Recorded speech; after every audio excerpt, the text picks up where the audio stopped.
Boa tarde, eu sou Melissa Nulho, sou Head de Branded Content do Grupo Padrão e nós estamos começando mais um webinar da plataforma Consumidor Moderno.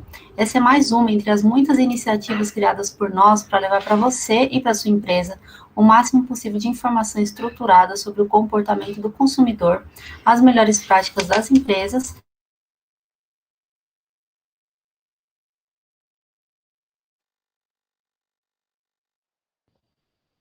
Deu uma travadinha na Melissa?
Boa tarde, amigos da Consumidor Moderno. É um grande prazer estar aqui com vocês hoje.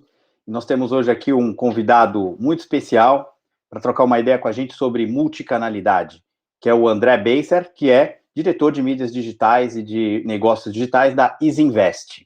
A ideia hoje vai ser a gente transicionar ou entender um pouco melhor como a comunicação e o relacionamento multicanal ou através de uma plataforma digital, como é a Isinvest, como isso acontece, de que maneira os clientes têm reagido e quais são as práticas aí da experiência do André, tanto em outras empresas com as quais ele já trabalhou, como com a própria Isinvest, que tem sido feita muita coisa bacana lá no entendimento dessa jornada do consumidor.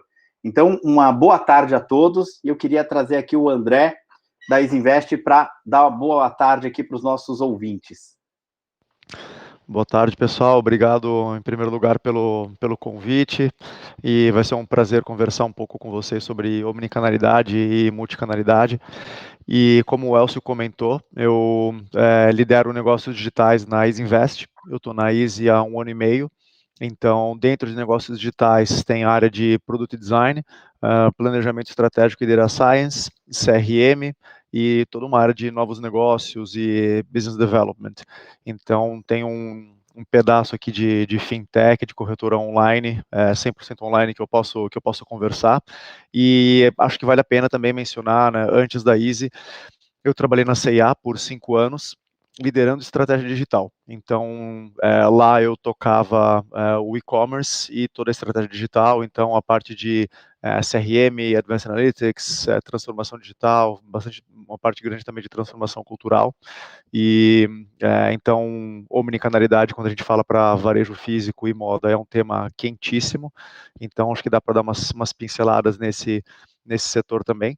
E aí, só dando um pouquinho de contexto, antes disso eu trabalhei em e-commerce, eu já fui empreendedor, eu tive meu próprio e-commerce, marca própria de moda feminina, que eu vendi em 2014, e antes disso trabalhei em consultoria, e enfim, vamos lá para a conversa. André, muito legal. E eu ia bater exatamente nesse ponto. Você é um profissional multidisciplinar, você já trabalhou em grandes empresas, você já fundou empresa e você já trabalhou em empresas em estágios mais avançados, mas mesmo sendo startup. Quando a gente fala de entendimento de jornada do consumidor ou multicanalidade, onde é mais fácil de implantar? Numa startup criada por sócios geniais como você, mas que muitas vezes tem pouco dinheiro para fazer, muita visão, muita vontade. Numa empresa grande como a C&A, que tem os recursos necessários, mas que muitas vezes esbarra no tamanho da estrutura, ou numa empresa como a Easy Invest. Eu sei que cada uma delas traz um tipo de desafio, mas seria muito bom poder te ouvir contar um pouco sobre essas diferenças entre entender o comportamento da jornada do consumidor em uma startup que você fundou e vendeu, numa grande corporação e numa empresa já bem digital, num estágio de maturidade também grande. Acho que seria muito legal você poder compartilhar isso conosco. Claro. Antes de responder, eu estou vendo que a Melissa conseguiu se recuperar e voltou, então só deixar espaço. A gente já começou aqui, Melissa, mas você quer comentar alguma coisa? Eu percebi que começou, gente. Eu vou falar para vocês que, olha, quem tem um patrocinador como o Elcio não precisa de mais nada, viu? Porque ele resolve todos os seus problemas. Imagina. Mas, bom, vamos lá, eu vou comentar. Desculpa, você deu mais uma travadinha, Melissa, desculpa. Mas, bom, eu acho que assim, Elcio, com certeza, nas minhas experiências, é mais fácil começar uma estratégia omnicanal, multicanal, direto, quando você faz isso desde o zero, né? Uhum. Então, eu acho que o grande desafio, na realidade, se a sua pergunta tivesse sido qual que é o grande desafio para uma grande empresa se tornar omnicanal? Eu diria que é a parte de cultura de pessoas e de desmontar uma estrutura que já está montada para uma certa forma de trabalhar. Então, quando você pensa em um varejista, por exemplo, que atende só através de um canal offline, através de lojas, e toma uma decisão de atuar de uma maneira mais forte no mundo online, ou também com venda direta, por exemplo, porque omnicanal não significa só venda offline ou venda online, tem vários outros canais que podem acontecer, né? E mesmo online tem vários canais também. E-commerce é uma coisa, venda direto por WhatsApp é outra, venda direta, como eu comentei. Então, uma empresa, uma startup que começa desde o zero, principalmente com uma parte de infraestrutura de tecnologia já adaptada para trabalhar em múltiplos canais, acaba sendo muito mais fácil, muito mais rápido você se adaptar do que uma empresa grande, que embora tenha os recursos, tem toda a complexidade, tem todos os sistemas legados que precisam ser adaptados, tem essa parte de, eu não sou um profissional de tecnologia, né, mas eu convivo próximo à área de tecnologia há muito tempo.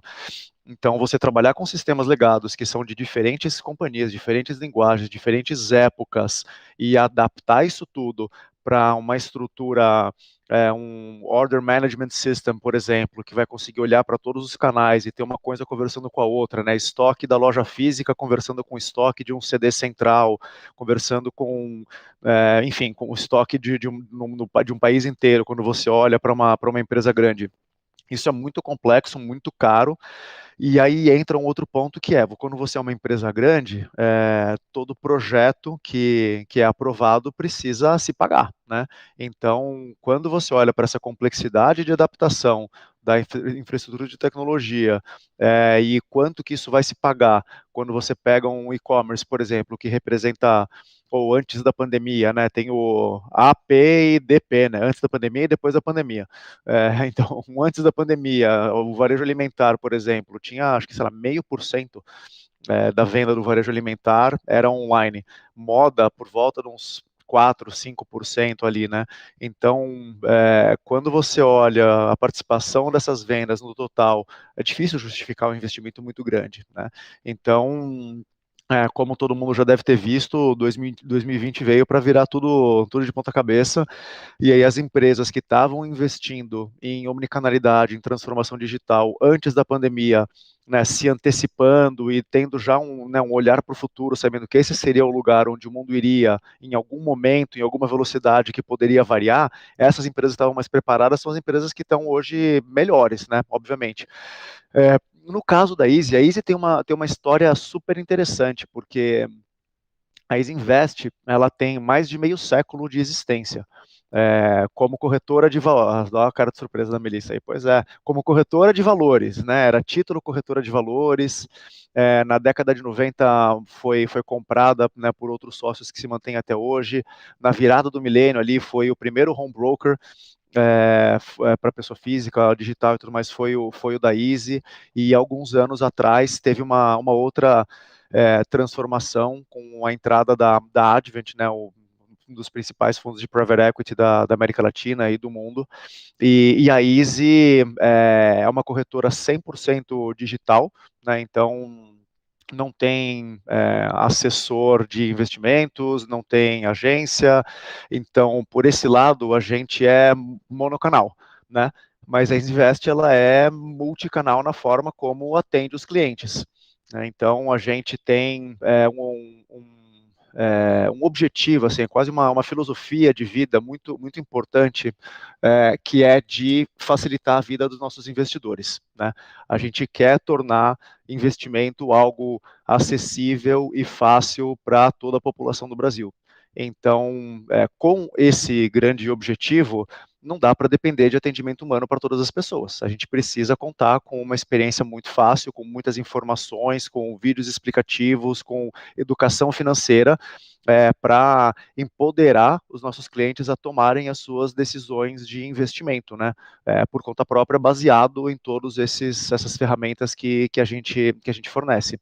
Então, né, voltando um pouquinho para a sua pergunta, no caso da Easy, que tem essa aspiração de ser 100% digital, 100% digital, e aí a multicanalidade acaba se dando muito mais na forma de entrar em contato com os clientes, e não na forma de venda, né, de ter uma loja física ou online e tudo mais, no final das contas, a vida acaba sendo um pouco mais fácil, né, porque são diversas formas de contato, mas todas elas à distância, e o que eu acho que é comum numa estratégia como a da Easy, ou de uma grande empresa, ou de uma startup, é você conseguir, você ter uma visão centralizada no cliente. No final das contas, é você, ter as formas de contato e de atender o cliente da forma que o cliente quer, não da forma que você quer impor ao seu cliente. Então, se você é uma empresa de cosméticos, por exemplo, para citar um outro setor, e não é um setor onde eu tenho experiência, mas setor de cosméticos, além de você ter loja física, você tem loja física marca própria, você tem loja física multimarca,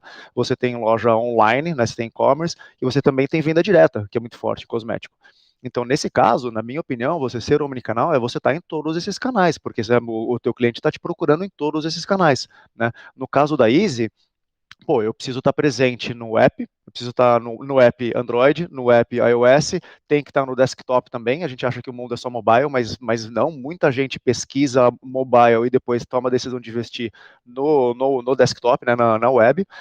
Eu tenho que estar disponível pelo atendimento por telefone, por e-mail, por WhatsApp. Tem que ter um bot de atendimento, porque às vezes as pessoas querem enfim, tirar uma dúvida fácil, simples, que um bot resolve, você não precisa passar por um atendimento humano, né? Então, a forma como a gente vai montar esse cardápio de atendimentos, ela tem que ser de acordo com o cliente está nos falando, com o que a gente ouve em pesquisas e por aí vai.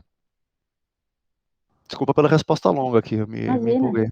Não, legal. O Mel, eu vou passar para você, só vou aproveitar alguns pontos que o André trouxe aqui, que eu achei de extrema importância, e que uma das coisas que eu acredito muito, e eu vejo que a Easy trabalha muito nisso, é que como ele busca transformar essa experiência do cliente em lealdade, porque é muito sabido também por todos, que custa entre 8 e 10 vezes mais barato você reter um cliente do que você conquistar um cliente novo. Eu sei que não é o caso da Easy, mas a gente vê muitas empresas que ainda se pegam muito na parte aquisição, trazer cliente novo. Tantos clientes quanto eu trago, tantos clientes quanto eu perco, porque eu não tenho uma esteira, uma régua de relacionamento a partir do momento em que aquele cliente entrou para dentro da minha carteira, começou a trabalhar comigo. E o que faz essa grande experiência ser transformada em ação são dados, mas sobretudo dados analíticos. Porque uma coisa muito importante, uma pesquisa recente da Mastercard mostrou que 55% dos millennials, eles estão mais preocupados com a experiência do que com coisas. Baseado nessa informação, André, como é que a Easy, aí eu já devolvo depois para a Mel, como é que a Easy tem tratado essa questão da experiência do consumidor, de novo, em todos os canais, e como é que essa régua de relacionamento individualizada tem sido tratada lá dentro. E aí volto para você, tá, Mel? Legal.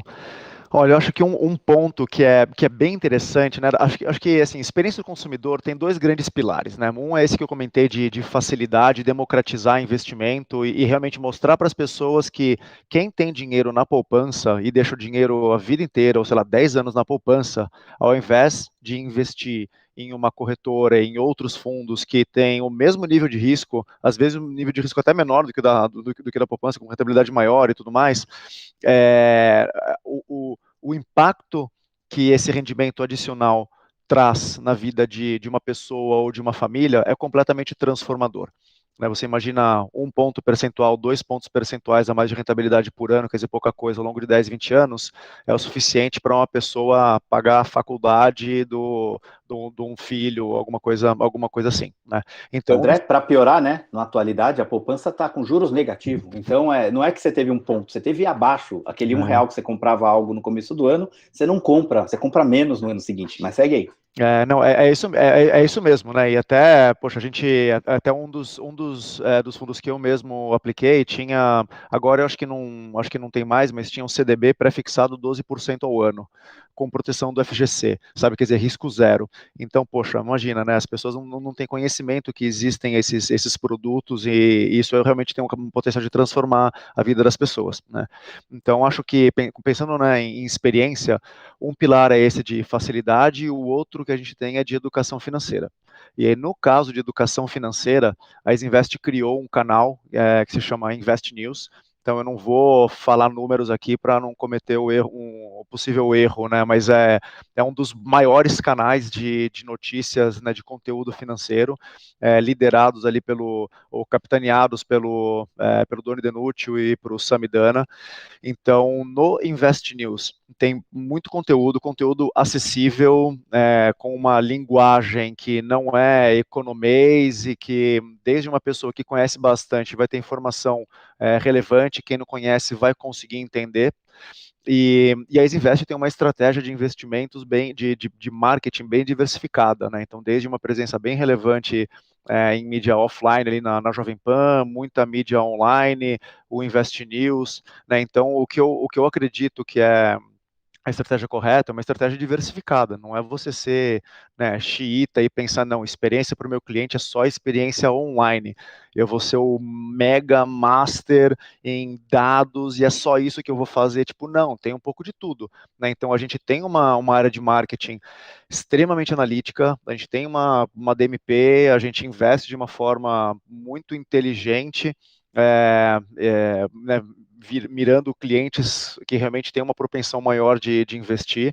A gente tem um CRM também bastante analítico, olhando o cliente ao longo do ciclo de vida dele dentro da Isinvest, desde o momento que ele só colocou um e-mail no cadastro, completou um cadastro e não mandou dinheiro, ou mandou dinheiro, mas não investiu. A gente faz toda essa comunicação muito individualizada, né? E com esse alicerce de conteúdo que nós mesmos desenvolvemos, e acho que um ponto que vale a pena mencionar aqui é que é difícil você conseguir ter todo o conhecimento que você precisa para uma estratégia como essas dentro de casa, então a gente se une aos melhores parceiros para nos ajudar nessa jornada.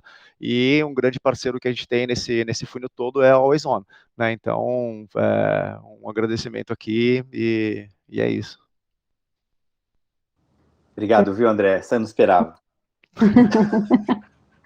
Eu queria escutar também do Elcio, eu queria saber, considerando que nem todas, a maioria das empresas, inclusive, não nasceu nesse período que nasceu a Isinvest, Elcio, eu queria saber o que, na sua opinião, nos separa da omnicanalidade.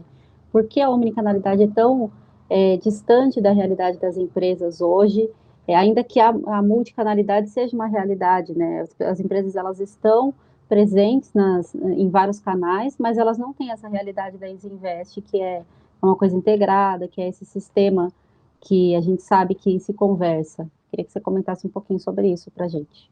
Olha, eu vou tentar ser o mais conciso possível. Acima de tudo, é uma questão cultural. Porque a empresa precisa ter a cultura de colocar o cliente no centro de tudo.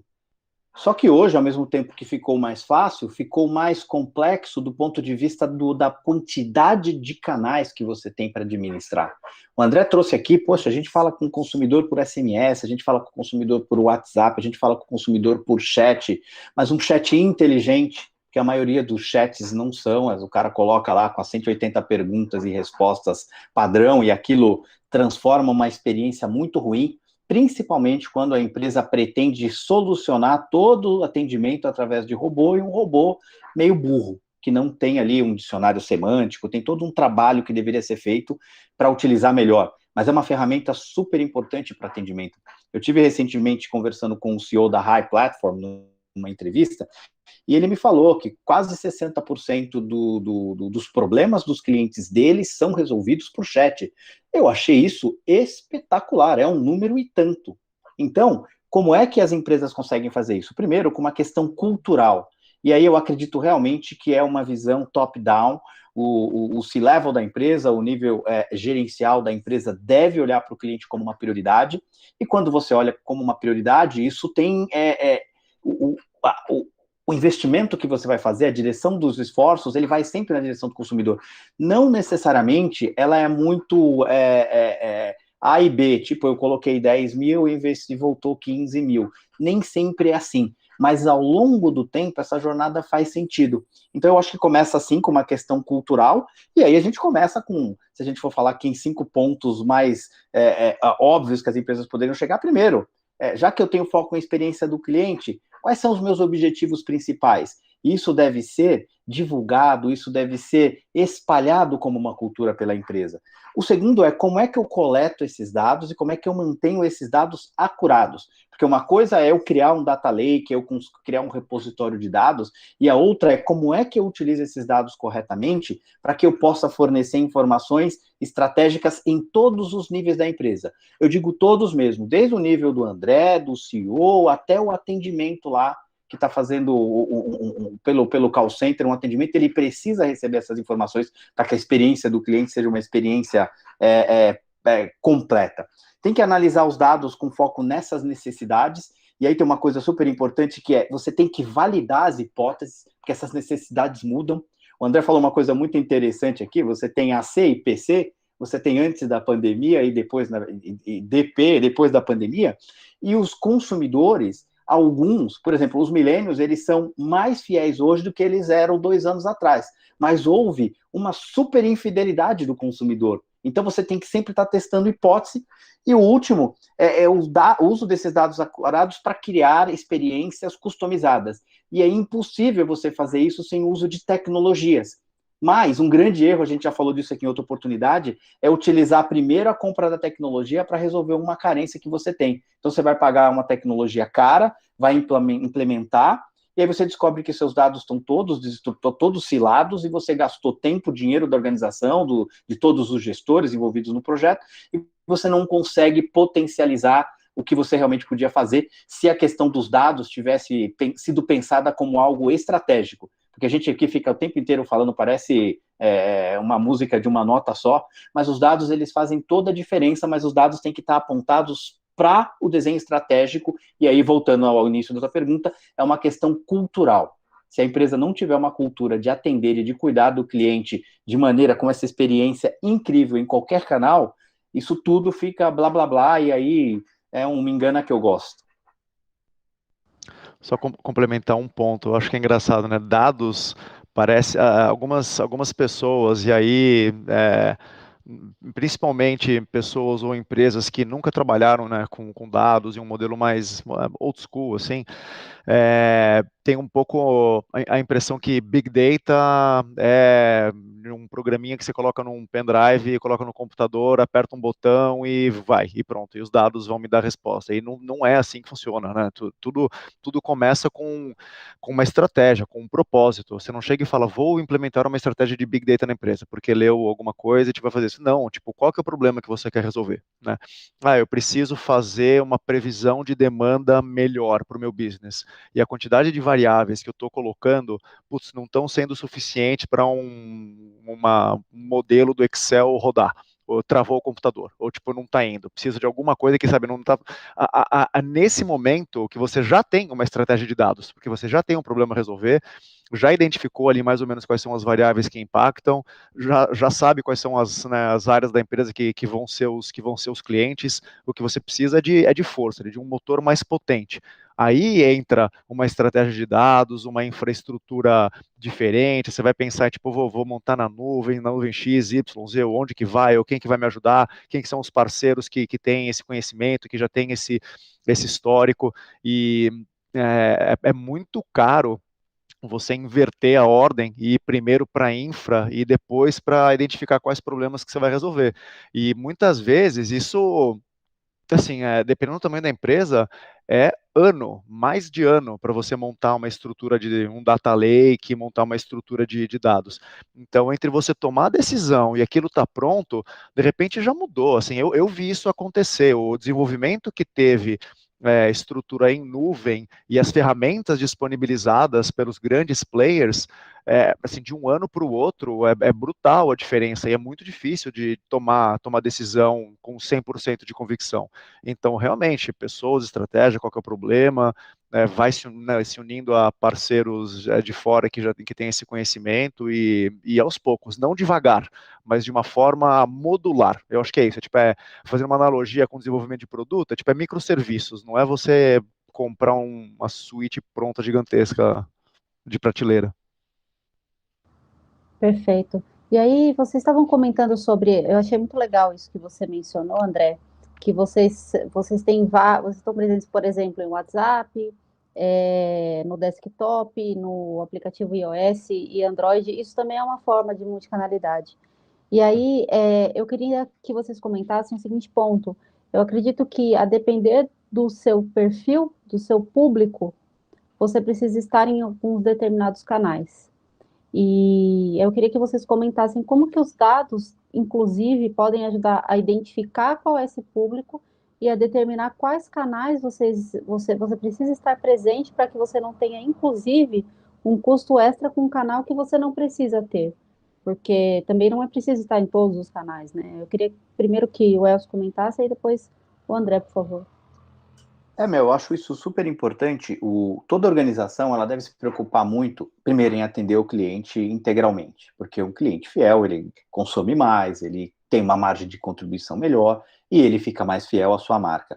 Mas uma das coisas com relação ao ponto de contato, isso é super importante, é o meio que você vai utilizar e o tipo de mensagem que você vai utilizar, isso é fundamental, porque dependendo do perfil do consumidor, ele não lê e-mail, mas ele está super plugado no WhatsApp. Às vezes, ele tá super, por exemplo, os millennials são super sociais, então é importante você se comunicar. Por exemplo, a EasyVest tem um canal que é uma fábrica de conteúdo para ensinar, para ajudar as pessoas a investirem. Então, poxa, onde é que eu vou falar com essas pessoas? Onde é que está meu consumidor? Poxa, eventualmente está na newsletter, mas, cara, talvez se eu conseguir utilizar melhor e fazer uma melhor adequação do público, eu vou falar melhor com eles nas redes sociais.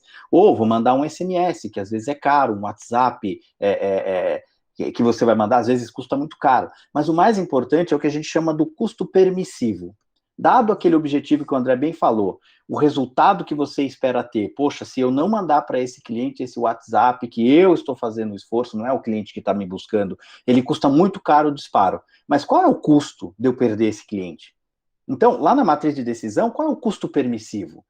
Evidentemente, parte do nosso trabalho é dizer, olha, está aqui para quem você vai comunicar o que e como, quais são os melhores canais, e não, por exemplo, olha, corta tudo que é WhatsApp ou SMS porque é muito caro. Não. Às vezes não, certamente é muito mais caro você perder o cliente. Agora, vamos aproveitar que o WhatsApp e o SMS, eu estou dando aqui um exemplo, tá? Que são mais caros, mas a gente vai ter que diminuir o custo aqui da operação e nós vamos ter que mandar e-mail. E aí despenca a sua taxa de interesse, o seu resultado, e o cliente acaba não se sentindo realmente valorizado. Então tem essa matriz aí de qual é o menor custo possível para que eu, acima de tudo, mantenha meu cliente engajado e fiel. Todo o resto, depois disso, começa a não parar de pé. porque o André com certeza consegue justificar, olha, eu preciso investir mais 1, 2, 5 milhões de reais nesta tecnologia ou neste canal de comunicação, porque isso aqui me trouxe mais 50 milhões de clientes, me trouxe mais essa margem de contribuição, o meu churning diminuiu em 15%. Aí quando a gente vai para a ciência dos dados e dos números, financeiramente falando, fica fácil de mostrar para toda a organização o quanto você precisa investir no canal A ou no canal B. Portanto, o resumo é qual é o custo permissivo dentro daquela estratégia. Não importa se é muito caro você falar com o cliente. Por exemplo, eu me lembro bem uma vez de um programa da Volkswagen para vender um carro super top, era uma SUV, que os caras pegaram lá um grupo fechado de clientes, pegavam esse camarada, mandavam buscar na casa ou no escritório do cara de helicóptero e levavam para o autódromo para o cara fazer um test drive. Qual é o custo dessa ação? Muito cara. Mas aí o cara ia lá e comprava um carro de 500, 1 milhão de reais. Então, depende, tudo tem que fazer sentido. Então, eu só quis trazer aí um número muito maior do que o custo do SMS, para dizer que dependendo da estratégia da empresa, vai fazer sentido investir mais ou menos num canal. Perfeito. Não, excelentes pontos. Acho que o que você comentou de menor custo possível, isso depende do lifetime value daquele cliente e do lifetime value, não só daquele cliente de forma individual, mas daquele cliente como um influenciador, né? Então, uma forma que eu gosto muito de olhar, e a gente hoje, assim, não existe uma ferramenta para você conseguir identificar qual que é o meu lifetime value como cliente e o quanto que eu impacto outras pessoas que vão se tornar cliente também, e quanto do valor daqueles clientes que eu impactei podem ser atribuídos a mim, e quantos que são a mídia online, quantos são outro, isso é impossível hoje em dia. Só que e em outro, né, momento da nossa conversa a gente falou de pessoas e tal. Eu acho que tudo, geralmente, todos os temas de transformação começam com cultura e com pessoas. Então, se você tem uma filosofia de pensar, cara, não, eu vou fazer o melhor pelo meu cliente, não porque é o menor custo possível, é o maior lifetime value, é porque é o correto, né? E para fazer o melhor pelo meu cliente, eu vou garantir que vou atender ele super bem, e se der um baita problemão, eu vou resolver aquele problemão, mesmo que economicamente não faça sentido, olhando individualmente para aquele momento que aconteceu o problema. Aí você vai fazer isso, vai medir, porque afinal de contas também, né, somos todos aqui pessoas que gostam de dados, que querem medir, querem saber o impacto de tudo que a gente faz, e aí depois de N meses tempo, você descobre que a recompra desse cliente aumentou, que através de um programa de Member Get Member que você tem lá rodando, ele indicou outras pessoas que também se tornaram clientes e também se tornaram clientes valorizados. É uma pessoa que, conseguindo mapear redes sociais, você descobre que essa pessoa está comentando sobre a tua empresa, né? Então, eu acho que aquela combinação de convicção por fazer o correto, ter um atendimento e um tratamento excelente com o cliente, que depois aquilo vai se corroborar com dados e vai ser possível ter uma visão muito mais clara em nível individual de qual que é o lifetime value e qual que é o custo para atender cada um daqueles clientes. Um outro ponto que o Elcio comentou qual que é o tipo de... olha só, assim, o Elcio caiu, mas vamos continuando aqui, né? A tecnologia hoje está sendo desafiadora. Tá. Hoje tá. O tipo de... o meio e o tipo de mensagem, né? Então, poxa, onde que a gente vai estar presente para se comunicar com o nosso cliente? Onde o cliente esteja. Essa decisão não é nossa, né? Eu não vou tomar uma decisão do lado da empresa de vamos me comunicar nesses canais aqui. Eu vou estar onde o cliente estiver. Então, bem-vindo de volta, Elcio. Então, tipo, por exemplo, para citar alguns canais que a Easy Invest usa e que não foram comentados aqui. A gente já falou de WhatsApp, de e-mail, a gente também faz muito push notification para quem tem um aplicativo personalizado. Outro, Telegram. Telegram é uma ferramenta que ela é muito popular entre investidores, então a gente também tem um canal no Telegram. A gente responde by telefone, obviamente, você pode falar por telefone com a pessoa, então quer dizer, onde se comunicar com o cliente, onde o cliente estiver e onde ele quiser, e aí nesse caso, acho que é mais importante você ser rápido a atender o cliente do que prever um meio de comunicação que ele queira usar. Tem a ver com conveniência, né, André? Total. rápido e assertivo, né? Até você responder a coisa certa e atender aquela necessidade dele, né? acredito, perfeito. É, e essa questão que você comentou, André, de haver um período longo da tomada de decisão até obter de fato aqueles resultados, de ver aqueles números acontecendo, né? A partir do momento que você começa a utilizar os dados. Eu sei, também já conversei com o Elcio em outras ocasiões sobre esse ponto. Sei que muitas vezes a implementação da tecnologia para o C-Level, principalmente para aquele que decide fazer o investimento, né? É uma questão que acaba sendo um pouco polêmica. Eu queria que vocês comentassem isso, como que, principalmente o Elcio na Horizon, como que você lida com essa, esse equilíbrio de expectativa, sabe? Para atender essa pessoa, para que ela entenda que aquilo está acontecendo e que é, de fato, um processo longo que vai trazer resultados. Olha, Mel, eu acho que tem a ver, o André falou alguma coisa sobre alinhamento de expectativas. E uma das coisas que a gente gosta muito de fazer é trabalhar no que nós chamamos aqui na curva ABC de desafios ou de problemas que o cliente tem. Resumindo, qual é o maior problema a ser resolvido com a maior facilidade e que traga o melhor resultado financeiro no menor tempo possível. Quando a gente consegue agrupar tudo isso numa única linha, fica mais fácil de convencer. Mas como o André disse, projetos de dados, Big Data, que todo mundo até assusta muito, porque esse projeto é um projeto de 2, 3 anos, é um projeto de 50 milhões, não dá para fazer, é muito complicado, vou ter que parar a empresa, tem um monte de complicações. Muitas dessas preocupações são verdadeiras, algumas são mitos, mas o fato é que a gente opta por trabalhar com a curva ABC de problemas do cliente, a gente identifica isso através de um assessment muito bem feito, identifica quais são os problemas e a gente começa a entregar. Provavelmente nós vamos entregar em 2, 3 anos também, porque é impossível aquela velha história que uma mulher gera um filho em 9 meses, mas 9 mulheres não geram um filho em um mês. Então, o trabalho de dados é a mesma coisa. Você não consegue acelerar, olha, não importa que venha um grande investimento, olha, nós estamos aqui 1 bilhão para você acelerar esse projeto, ele vai ter que sair em um mês. Não sai. Porque ele tem uma curva de maturação. E uma das coisas que a gente faz é identificar isso muito claro na largada do projeto, para a gente começar a investir em recursos tecnológicos e recursos humanos para colocar o projeto passo a passo, sempre entregando, e aí essa questão do alinhamento de expectativa ela é fundamental, porque o cara que contratou, a empresa que contratou, tem aquela ansiedade se o projeto está andando ou não. E outra coisa que a gente já conversou também, o início de um projeto de dados é como se fosse o bloco de fundação de uma casa. Você está enfiando lá pedra, você está enfiando ferro, você está enfiando areia, madeira, já foi 30% do seu custo da casa e a casa não subiu nenhuma parede.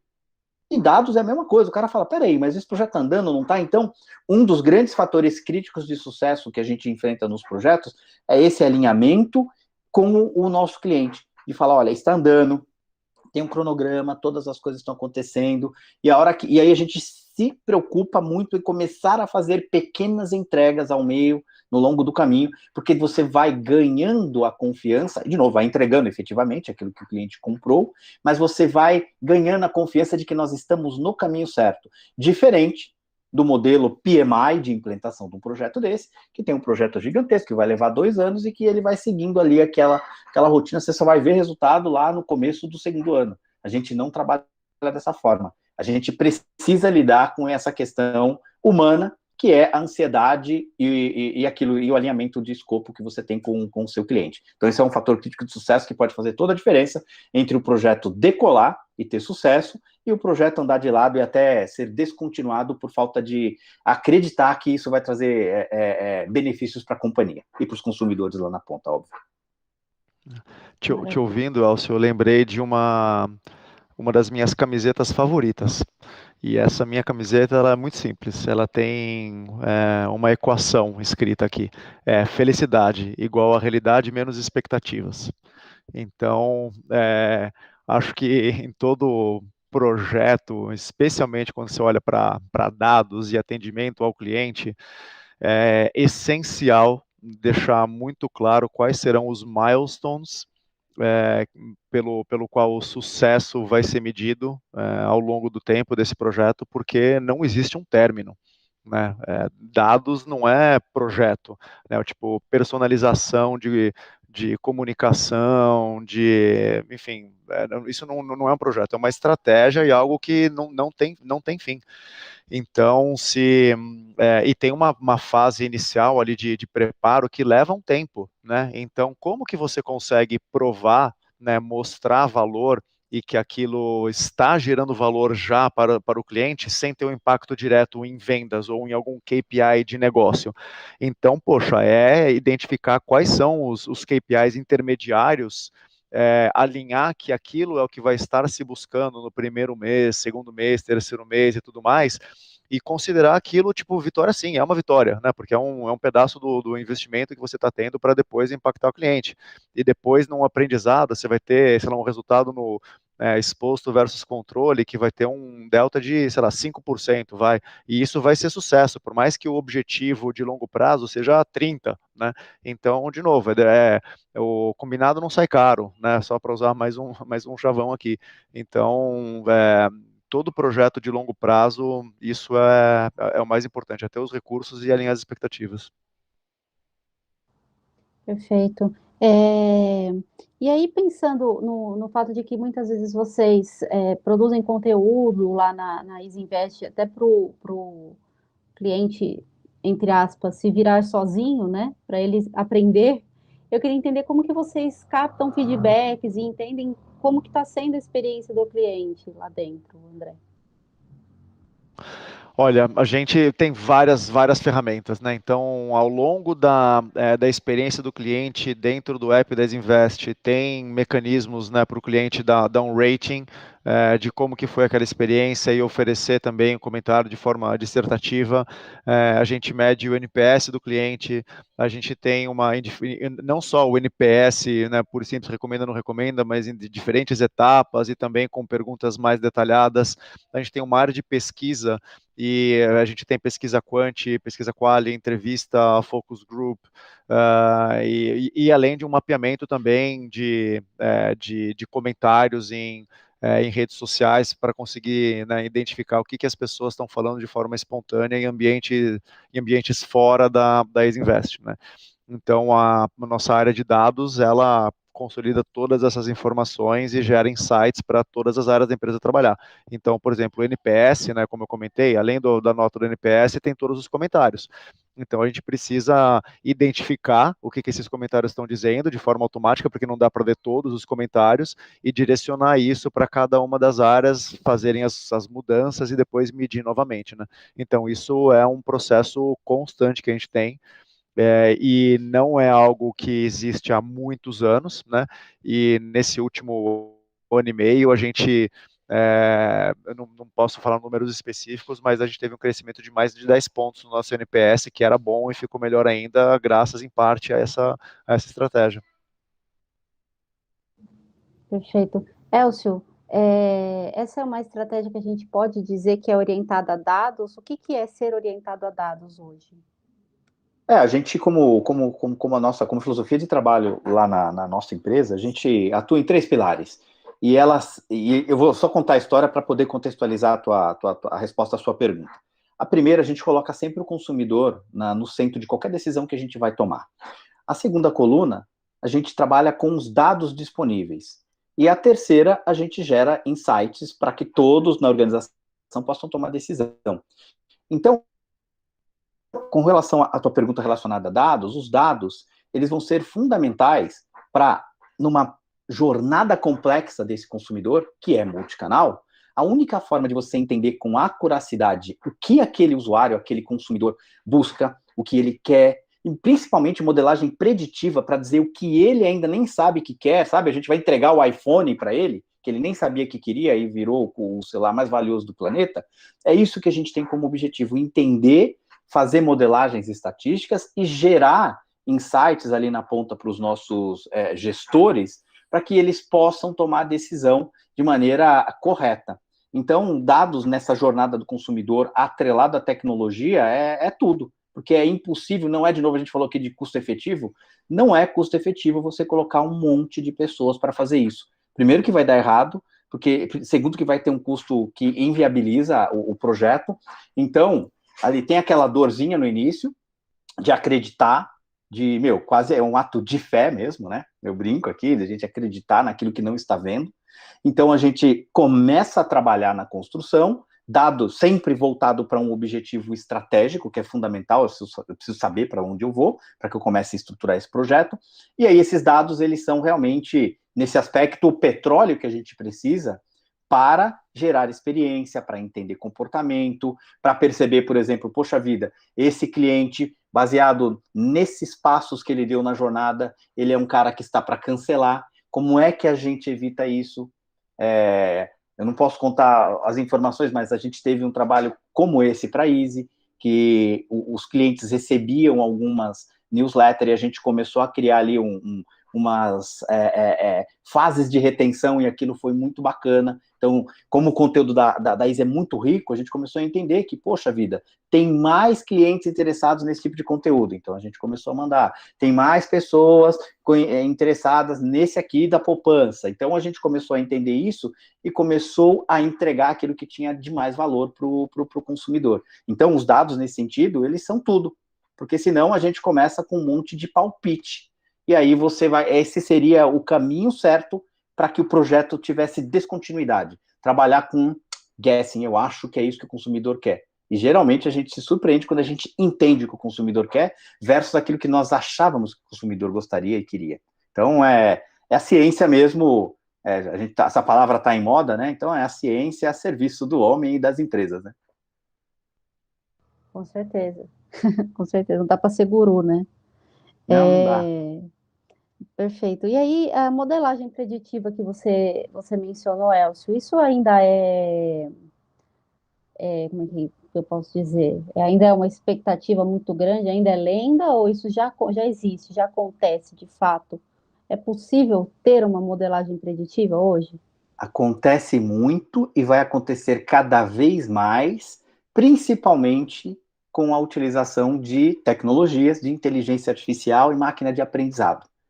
Isso vai ser um grande boom, além, claro, tem a parte ali da estruturação, como eu sempre falo, na inteligência artificial, eles são bebezinhos, a gente precisa dizer para eles o que é que eles têm que aprender, mas no momento em que essa primeira etapa, ela foi superada, você começa a ter um ganho monstruoso de algoritmos trabalhando para mostrar aquilo que você levaria muito tempo para fazer com recursos humanos. Tem coisas que nunca serão substituídas, mas algumas etapas, certamente a inteligência artificial bem empregada, ela vai conseguir acelerar esse processo de entendimento e tomada de decisão.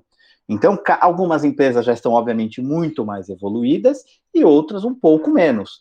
Mas, assim, é inevitável que esse é o futuro, porque eu quero me relacionar com o meu consumidor. Poxa vida, eu sei que 80% dos meus consumidores, baseado também na pesquisa, eles fazem uma busca massiva antes de comprar. Eu lembro do número muito lá atrás, para a gente voltar aqui para o tema de omnicanalidade, que é aquela empresa que muitos devem conhecer, chamada North Face, que eles conseguiram identificar que cada 10 usuários que entravam na loja física para comprar, 9 haviam passado pelos canais digitais deles. Então, quando eles iam fazer a avaliação do resultado, eles não necessariamente estavam preocupados se o e-commerce deles ou se o aplicativo deles vendeu muito, se bateu a meta ou não, porque a experiência do cliente estava contemplada como um todo. Então, esse tipo de avaliação começa a trazer algumas modelagens, começa a botar gente realmente de ciência de dados para fazer com que os números sejam trabalhados a favor do consumidor em primeiríssima instância, e isso reverte para resultados no longo prazo das empresas. E só complementando, eu acho que talvez uma área que não venha à mente assim, de cara quando a gente fala de dados, mas é totalmente possível, e eu já vi acontecer, a gente trabalhei nisso no passado, modelo de propensão para turnover. Então, quer dizer, você usar dados né? E aí imagina todos os dados que você tem de funcionário, né? Então assiduidade, é desempenho versus enfim, metas comportamentais ou metas de resultados, onde que essa pessoa mora, qual que é a idade, qual que é o gênero, com quem que essa pessoa já trabalhou, enfim, é tanta informação. O maior desafio inicial é conseguir coletar, né? Tem aquela garbage in, garbage out, né? Então, poxa, você tem que conseguir ter a informação correta, tabulada da forma certa, com a taxonomia correta, e aí depois é montar o algoritmo de machine learning, tal como o Elcio comentou. E putz, se tem dados capturáveis, organizáveis, tipo, você consegue meio que prever qualquer coisa. Lógico, não com 100% de certeza, né? Mas aí são probabilidades, né? Então você tem um índice ali, uma pessoa com 50% de turnover explicado por aquele modelo e outra com 70%, e as duas têm uma performance igual de vendas, opa, vou focar nessa daqui que está com maior risco de sair, por exemplo, né? André, você trouxe um ponto aí muito legal e a gente gosta, eu particularmente gosto muito de um case da HubSpot, que a HubSpot é uma empresa que eu acho que faz um trabalho maravilhoso, mas eu vou falar exatamente na questão de recursos humanos. Eles descobriram lá em algum momento, através da utilização de dados, que eles não deveriam contratar para a área de vendas só um cara que tinha experiência na área de vendas. Eles começaram a avaliar uma série de outras coisas. Poxa, esse cara gosta de esportes, qual é a religião do cidadão, quais são os valores, uma série de questões que fizeram com que eles identificassem qual era o perfil ideal do profissional HubSpot. A gente volta lá para o início do nosso papo, cultura. Qual é a cultura do profissional que eu quero na minha empresa? E a HubSpot, ela conseguiu entender isso foi um grande sucesso, porque ela bombou o número de vendas, sem ter que pagar demasiadamente para pessoas que não estavam no perfil, e que isso ia impactar no crescimento que ela tinha buscado. Então, ela já fez isso há pelo menos há uns 10 anos que eu li esse negócio, que eu achei demais, realmente é breakthrough. Eu achei muito legal o negócio que eles fizeram para entender o comportamento desse consumidor. Muito É legal. incrível mesmo. Incrível Consumidor, mesmo. no caso, né? O profissional que eles iam contratar para a empresa. Sim, perfeito. Nós estamos chegando perto do final. Eu queria que vocês fizessem suas considerações finais, começando pelo André, depois o Elcio, por favor. E aí, se possível, também queria que vocês dissessem o que as empresas precisam ter, uma empresa que hoje tem seus canais e quer ser omnicanal. Como que ela pode chegar lá? Bom, juntando as duas partes, considerações finais com, né, os próximos passos, dicas assim, eu acho que um primeiro passo é, cara, ler, estudar e ver casos de sucesso. Eu acho que a gente não precisa pensar em nada do zero, né? Ou, na realidade, para você conseguir ter uma ideia brilhante, inovadora, criativa, ajuda demais se inspirar em outras empresas, outros setores, de outros lugares. Já é um pouco lugar comum falar de China, né? Mas realmente a frente de Estados Unidos hoje, quando você fala de omnicanalidade e de uso de dados, e uso de dados de clientes, a China está bem na frente dos Estados Unidos. Então, nossa, até vou fazer um desvio aqui, lembrei de uma coisa. Tem um livro de inteligência artificial que eu li, foi presente de uma pessoa que trabalhou comigo na Seata, que lidera a área de analytics lá, chama AI Superpowers. É meio assustador, e porque, tipo, enfim, não vou ficar dando spoiler do livro, se alguém tiver interesse, não é um livro técnico, tá? E tem muitos casos de empresas lá que usam os clientes ativamente no desenvolvimento dos produtos, e não só como input para desenvolver produto, mas para avaliar produto. Então, você tendo essa relação de uma forma escalável com milhares de clientes, é óbvio que a assertividade, né, e o índice de erro para novos produtos que você for lançar, ainda mais em setores onde você tem um lançamento muito frequente de SKUs e tudo mais, né, você tem uma vantagem muito grande. Então, o que eu diria é a melhor estratégia para direcionar uma empresa para omnicanalidade, dados, é primeiro estudar, ver o que outros já fizeram antes e aí adaptar o que se viu para a realidade de cada empresa, porque aí não tem fórmula única. Cada caso vai ser um caso mesmo. Perfeito. Elcio, por favor. Eu fiquei agora numa situação delicada. Eu vou votar com o relator, né? E é isso mesmo. Eu costumo brincar lá na Always On que feito é melhor do que perfeito, desde que o feito seja bem feito. Então, muitas vezes, a busca de uma coisa inovadora, como o André bem falou, nós vamos transformar aqui uma empresa multicanal, com informações de computação quântica. Cara, você não tem nem a cultura de entender o teu cliente, seus dados estão todos cilados. Vamos começar do início? Eu acho que, de novo, estruturar um bom plano de trabalho é fundamental. De onde se está, porque tem uma grande diferença onde as empresas geralmente acham que estão e onde elas realmente estão. Eu tive acesso a uma pesquisa uma vez que eu achei de tamanho interesse, que eles entrevistaram lá X pessoas e 10 das 9 pessoas a pergunta era: quanto você se sente bem tratado pela sua empresa, ou quanto essa empresa entende as suas necessidades? De 9 a 10 pessoas, de 10 disseram que ela não entendia nada. E a empresa falou, não, 9, a gente acha que nós entendemos tudo. Então, ela disse, não, nós entendemos, 9 de cada 10 dos nossos clientes entendem tudo. Então, o que a empresa acha que sabe e aquilo que o cliente percebe, tem um vale ali no meio. Então, entender isso é fundamental. E você só entende se você tiver informações, se você tiver disponibilidade para perguntar, se você tiver disponibilidade para estudar, se você tiver disponibilidade, a questão, de novo, vamos voltar para a cultura. Uma vez que eu já tenho essa cultura definida, é um OKR, né? É um objetivo, e eu vou ter aqui quais são os resultados chaves que eu vou querer para este projeto, fica mais fácil de você começar a engajar toda a empresa. Obviamente, como eu gostei muito do que o André falou, não precisa necessariamente você criar do zero, e eu acho que tem muita coisa boa aí que você pode aproveitar e embutir na sua cultura, e você pode colocar para fazer uma aceleração. Quando a André falou de churning, cara, tem várias coisas que a gente pode já aproveitar para o teu negócio, que tem aqui de modas, tem 13 indicadores de sucesso, para o setor financeiro tem 4, 5, 8, 25 indicadores de sucesso que a gente já pode trabalhar. É só fazer um ajuste para aquilo que faz sentido ou não para a organização.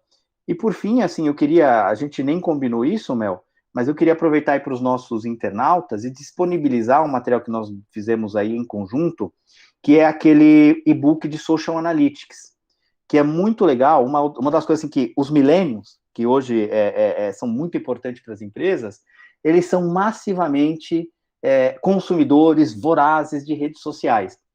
E esse material, ele traz na prática ali 2 cases muito bacanas de como o entendimento dessa jornada do consumidor, do que o consumidor está falando nas redes sociais. E aí nas redes sociais o desafio é você trazer as informações corretas, o que vale também para a empresa.